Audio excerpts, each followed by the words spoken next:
Yo estoy convencido de que hay 12 mónadas, que en el plexo cósmico solar hay 12 núcleos, y cada uno venimos de una mónada. Tauro tiene, por una parte, a Venus, Capricornio, que igual que Acuario está regido por Saturno.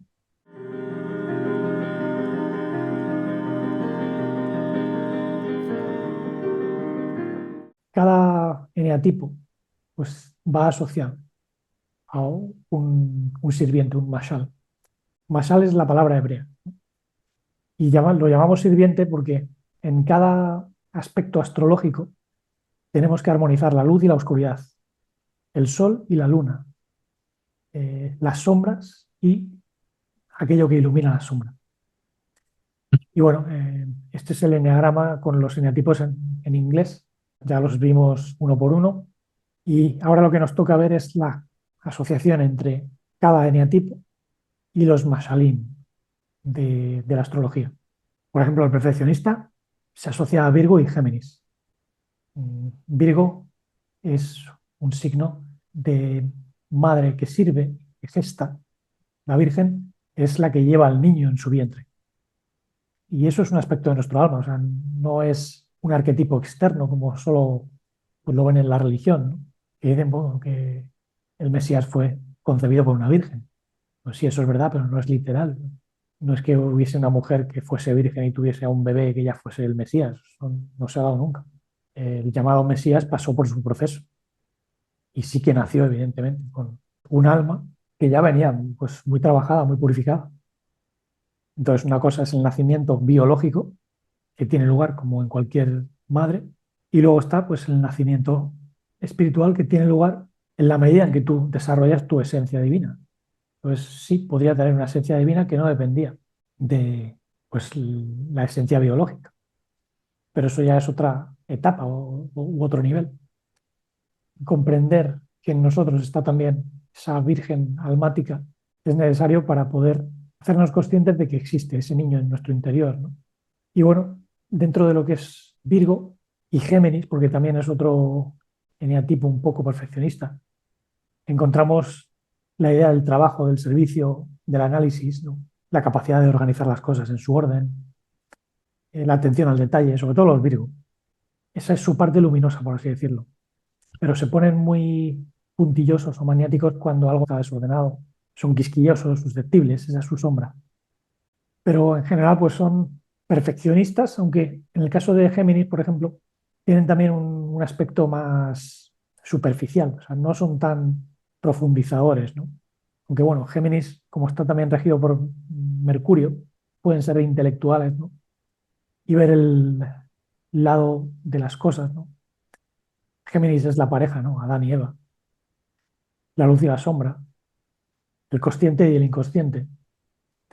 Y bueno, en el caso de estos tipos astrológicos mercuriales, tenemos también una cierta tendencia a ser muy activos, ¿no? Mercurio es el mensajero de los dioses, es un elemento que se mueve muy rápido, como decíamos. Tiene que ver con un nerviosismo, un estado cambiante. De hecho, Géminis pues es un tipo astrológico mutable. Siempre hay tipos que son cardinales, otros que son fijos y otros mutables.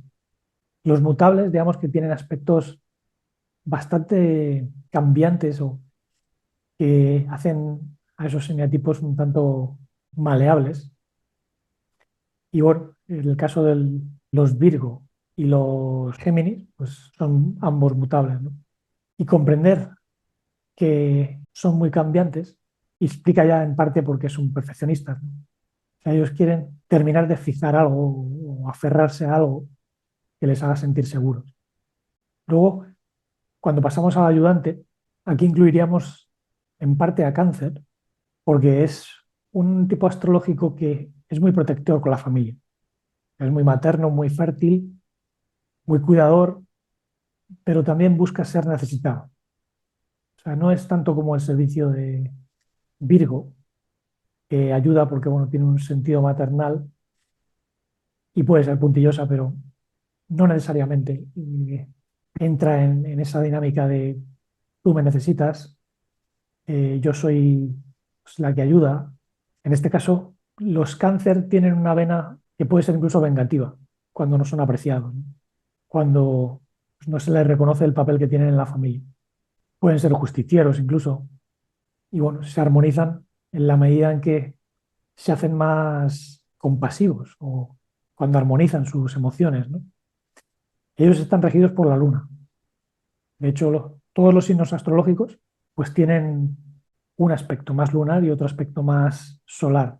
Pues cada uno de los bebés que ves aquí alrededor de la Virgen, en realidad serían 12, ¿no? Pero cada uno de esos 12 pues tiene como un aspecto más ensombrecido que depende del planeta que rige al signo, ¿no? En el caso del ayudante o del eneatipo del ayudante, su conexión con Cáncer lo hace muy lunar. El astro de la luna tiene que ver con el magnetismo, por eso se apegan tanto. Son como lapas. Eh, Son personas que, como necesitan que tú las necesites, pues no te dejan tranquilo. Entonces su sombra tiene que ver con ese apego a las personas. ¿Y cómo trabajan eso? Pues desapegándose o haciéndose más humildes. En vez de ser tan soberbia, darse cuenta de que pues tienen que trabajar más ese otro lado lunar. De hecho, hay personas que pueden tener un signo solar distinto al lunar. En mi caso no es así. Yo soy Acuario pues, de luna y de sol. En tu caso, bueno, tú eres Tauro. Tendría que ver tu calendario lunar, porque digamos que la parte lunar representa lo biológico, aquello que te ancla a la Tierra, ¿no? Al mundo. Y lo solar representa tu lado más espiritual, por así decirlo. Entonces aquí, 14 de mayo, tienes la luna de Tauro, tanto en aspecto solar como lunar. Lo cual quiere decir que, bueno, biológicamente, pues serás una persona también fértil, con un poderío de fertilidad y a nivel solar, pues una persona que es capaz de establecer los pilares de su hogar con estabilidad, por así decirlo, que puede valorar lo que tiene, porque Tauro es yo tengo, ¿no? Y bueno, Tauro tiene por una parte a Venus. Venus es el regente que tiene que ver con las pasiones o el amor. Por eso los Tauro pueden ser personas románticas en cierto sentido, o pueden tener, digamos, inclinaciones que valoran la belleza o aquello que es bueno a nivel material o que ellos consideran que tiene que ser cuidado, respetado. No les gusta que las personas pues les ensucien las cosas o que les muevan las cosas. Tienen que estar, por así decirlo, muy equilibrados, ¿no? Y de hecho, Tauro tiene un aspecto también de mediador, por eso encaja mucho contigo, tanto a nivel de eneatipo, porque seguramente eres el 9, como de personalidad astrológica. De hecho, el mediador lo que busca es la estabilidad a nivel emocional. Lo que pasa es que el mediador también es representado por Libra. Y Libra no te lo coma a la vista. Porque el equilibrio que busca puede ser muchas veces bastante puntilloso. O sea, son tipos astrológicos que buscan siempre el equilibrio de todo y nunca se deciden por nada. Y eso es distinto, ¿no? Al de Tauro. Tauro es estable por sí mismo. Cuando está en su luz, digamos que no tiene por qué hacer nada para adquirir esa estabilidad por medio de pues, el carácter justiciero, como si le ocurre a Libra, ¿no? Y digamos que aquí la zona de confort, de estabilidad, pues es distinta en cada uno. Tauro se refugia más en su casa, su hogar, sus posesiones, porque es yo tengo. Pero Libra es yo juzgo, yo equilibrio, yo busco, es lo ideal. Y en esa búsqueda se vuelve muy justiciero y perfeccionista. Es decir, si ves, están contenidos los fenotipos dentro del eneatipo o del dodecatipo astrológico, porque en realidad son 12. Entonces, se puede analizar la sombra y la luz desde cualquier punto de vista. Y eso nos ayuda. a tener, digamos, una imagen más amplia. Pero bueno, yendo por orden, estábamos en la ayudante, que Ujú. se relaciona con cáncer, con la luna, pero también puede tener pues, una personalidad más compasiva, que es la del eneatipo 4, que es más neptuniana. Curiosamente, Neptuno era un dios de la Atlántida, del tridente, y para mí es un aspecto más bien negativo, el tridente, porque es como un signo de violencia. De hecho, al demonio se le ha representado siempre con un Sí, tridente, con los dientes. que es el tridente de la falsa conciencia, falsa esencia y falsa personalidad, ¿no? Pero bueno, luego el eneatipo 3, que es el que busca las metas, el triunfador, pues se asociaría más bien a Leo. Es el regido por el sol, el que quiere brillar, ¿no? Y es el sabueso del éxito, o sea, busca ser el mejor o el que está por encima de otros, quiere ser visto como el que triunfa y por tanto tiene que ser el centro de atención. De modo que tienen que coger más las tendencias venusinas, más armoniosas, ¿no? Que le pueden hacer recapacitar, ¿no? Aunque eso también tiene un lado oscuro, porque si cogen las energías venusinas negativas, se apegan a la materia, al glamour, ¿no? Entonces tienen que hacer consciente a su Venus interna.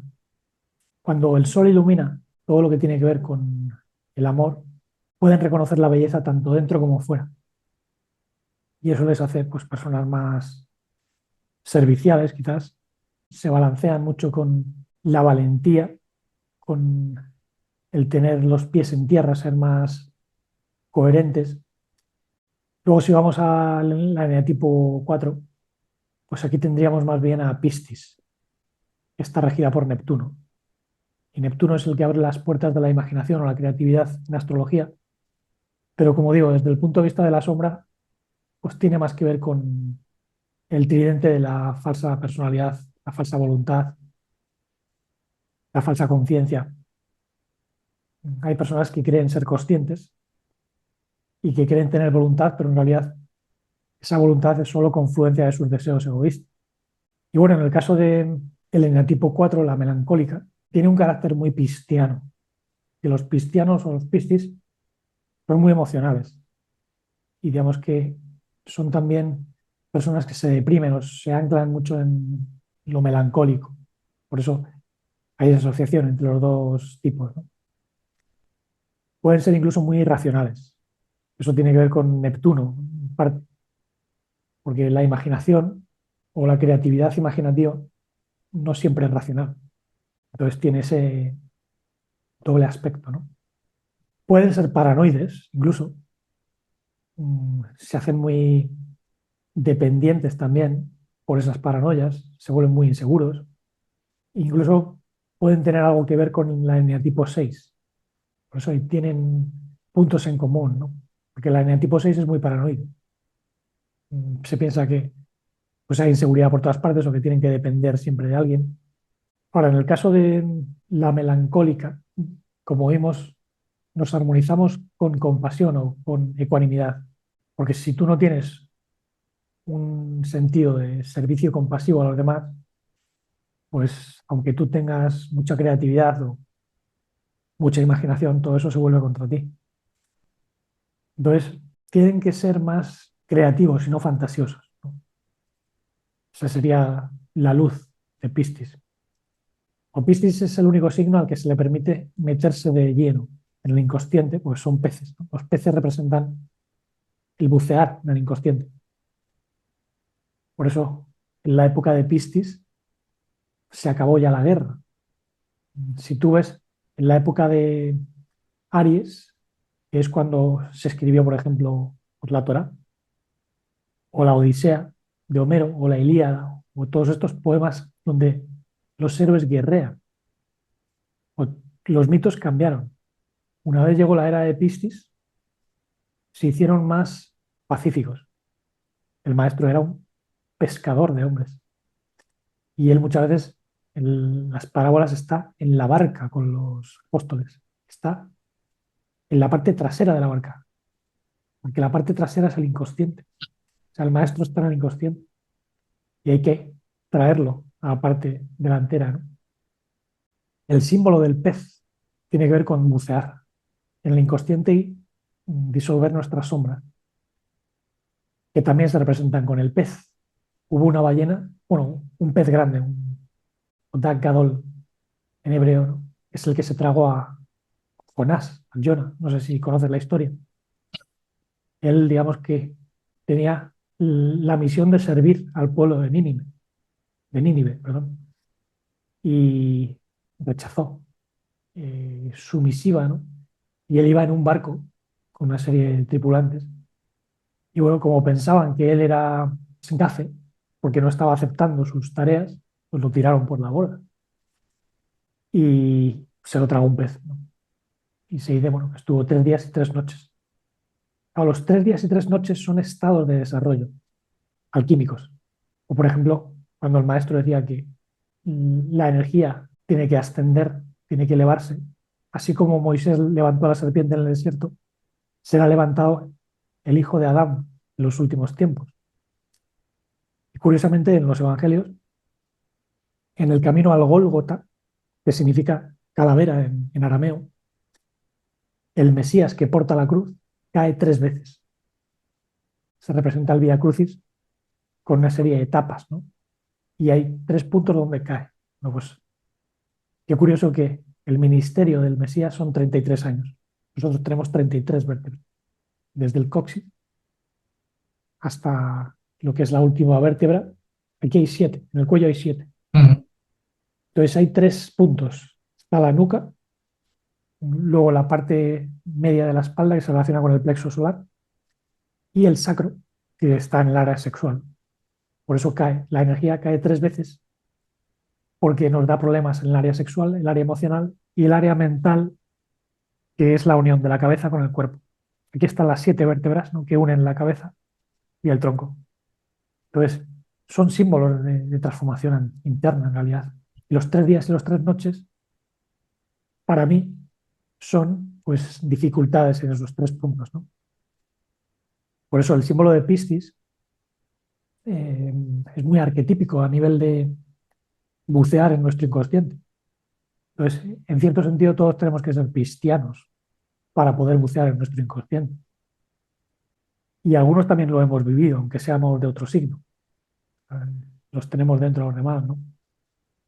Pero bueno, Piscis se relaciona con Joseph, el patriarca Joseph, que es el que pues logró salir no solo del pozo al cual le tiraron sus 11 hermanos, ahí ya representan los 12 signos, ¿no?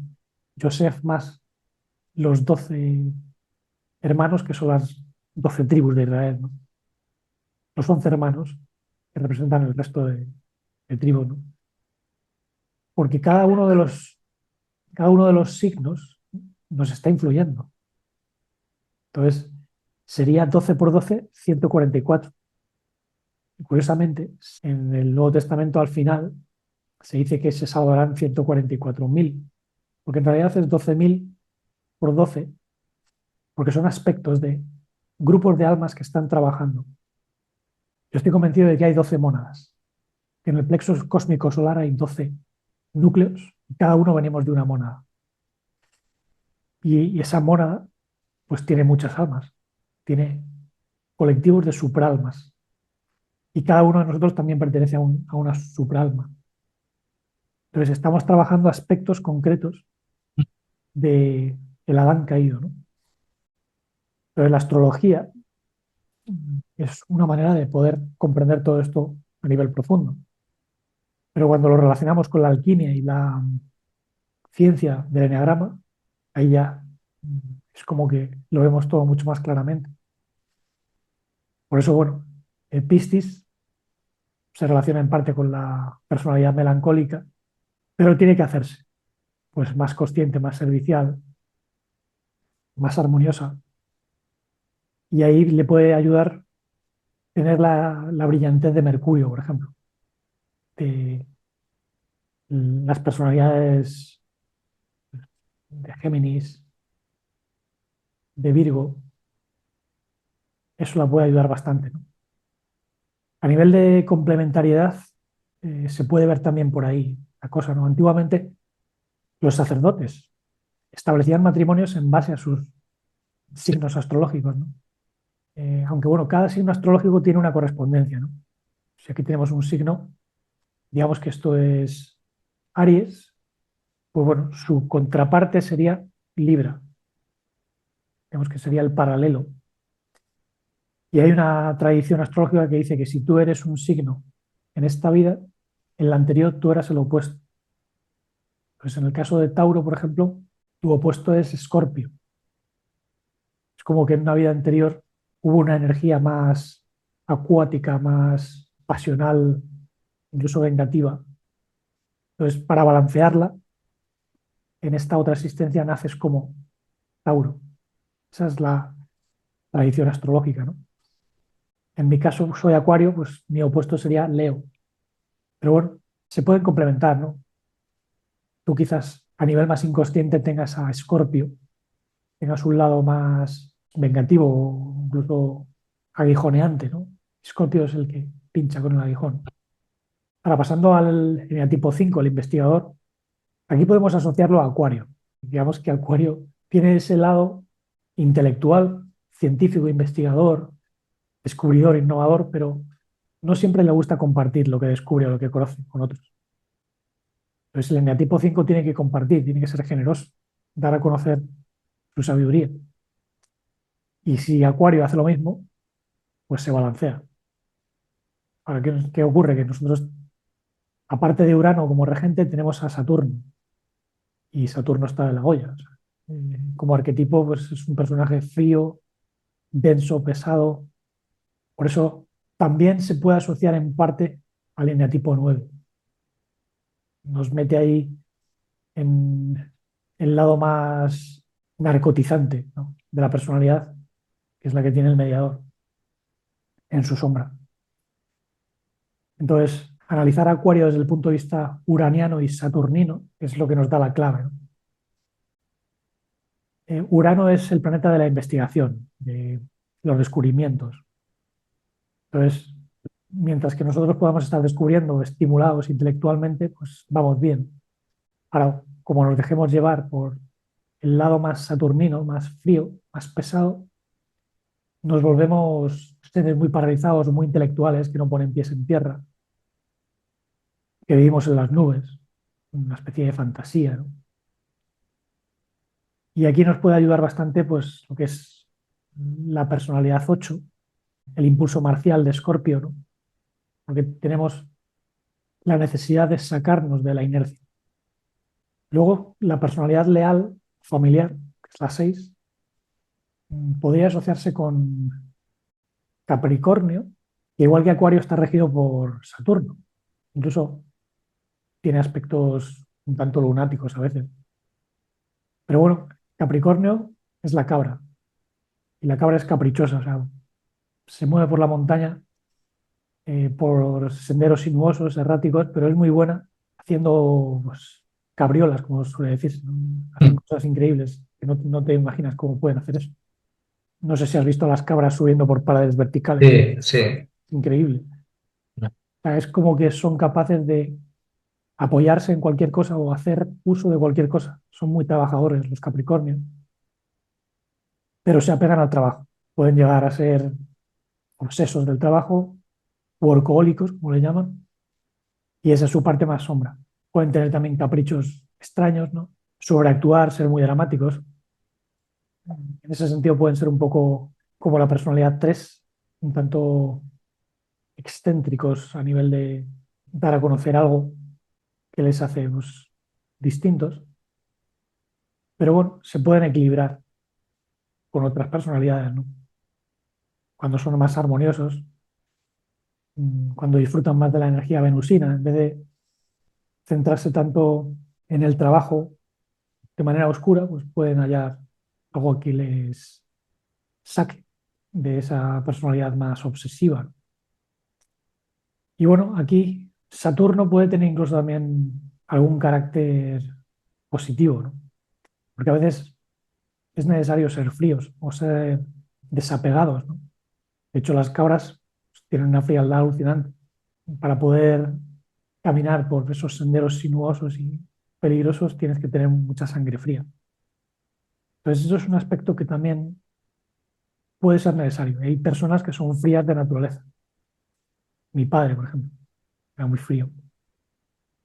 Incluso cuando estuvo ya en las últimas, increíble. O sea, nunca se quejó, aunque le doliese algo mucho. Y eso me ayudó a mí también para tener un Mm. carácter más férreo o que soporta las calamidades, ¿no? Entonces, ese aspecto es positivo. Es la luz de Capricornio y de otros muchos. Pero bueno, aquí, como se asocia a la leal familiar, pues tiene que ser la que saque la valentía del eneatipo 6. O sea, si una persona con un eneatipo 6 es Capricornio, pues va a ser más bien caprichosa que valiente. Entonces se va a encaprichar con cualquier cosa que la haga sentir segura.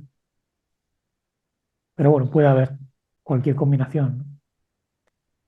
En el caso de la entusiasta o la hedonista, que es la 7, yo la asociaría quizás con Sagitario o a veces incluso con Piscis, porque los dos se rigen por Júpiter. O sea, Piscis tiene a Neptuno, pero también tiene a Júpiter. Y Júpiter es el planeta regente de Sagitario, por excelencia, que es jovial, ¿no? Expansivo, es alegre, amante de los placeres, con personas positivas, la Sagitario. Suelen ser personas grandullonas, personas que les gusta mucho comer o disfrutar de las fiestas, las aventuras, que les gusta ser estimuladas, ¿no? Pero tienen esa otra parte más autoindulgente. Se dejan llevar demasiado por la juerga y bueno, eso les puede acarrear problemas, ¿no? Porque no cuidan su cuerpo o su salud en general. Y pueden también tener, digamos, una ambición jupiteriana que les hace ser pues como el uno o como el 8 casi. Pueden incluso querer abarcar mucho, querer tenerlo todo, pero quedarse con nada. Y de algún modo pues tienen que balancearse con otros eneatipos más intelectuales, ¿no? El 5 puede venir bien para ser fríos con respecto a sus emociones. En cuanto a otros signos astrológicos, pues puede ser Libra y que les ayude, ¿no? Mi hermana, por ejemplo, es Sagitario y mi padre era Libra. Mi madre es Sagitario. Ajá. O sea, que será una persona bonachona, ¿no? Orgullosa de tener a la familia alegre, ¿no? Contenta, o bien Sí, alimentada. Habría que ver también el ascendente. y de complacer. Ujú. El ascendente, digamos que es lo que determina más bien el carácter. Yo soy ascendente Géminis y bueno, en cada persona el ascendente es distinto. Eso ya determina parte de tu signo, ¿no? Pero para eso hay que conocer la hora y el día. Tú sabes la hora de tu nacimiento. No tengo ni idea. Creo que fue a las 7 de la mañana. No tengo ni idea. O a las 8. No sé. Pregúntaselo a tu madre, ¿vale? Y así Vale. se puede ver más claramente, ¿no? Pero bueno, como digo, en el caso de los Sagitario o incluso los Piscis tenemos operando a la eneatipo 7, que es hedonista, le gusta el placer, le gusta el disfrute. Y eso pues también es huir de la zona de confort, ¿no? De lo que no nos gusta. Ahora, en el caso del protector o el justiciero, yo creo que tendríamos a Escorpio o Marte, ese lado más pasional, oscuro, o incluso a Aries, ¿no? Los Aries también tienen un afán de protección o de liderar, y aunque son regidos por Plutón también, Y muy chulos. sí, sí, entonces Aries le gusta investir, porque es el carnero, ¿no? Carnero es el aspecto oscuro, la sombra, y cada uno tenemos a un carnero dentro, tenemos a ese Mm. aspecto ario, ¿no? Pero en la luz es el cordero. Por eso el Mesías era representado con el cordero que quita el pecado del mundo, porque sacrifica al carnero, pero manifiesta la humildad, ¿no? Que eso viene del simbolismo antiguo de la Torá, ¿no? Los profetas decían que el cordero morará en paz con el lobo, con las bestias, ¿no? Y con el niño. Todos morarán en paz.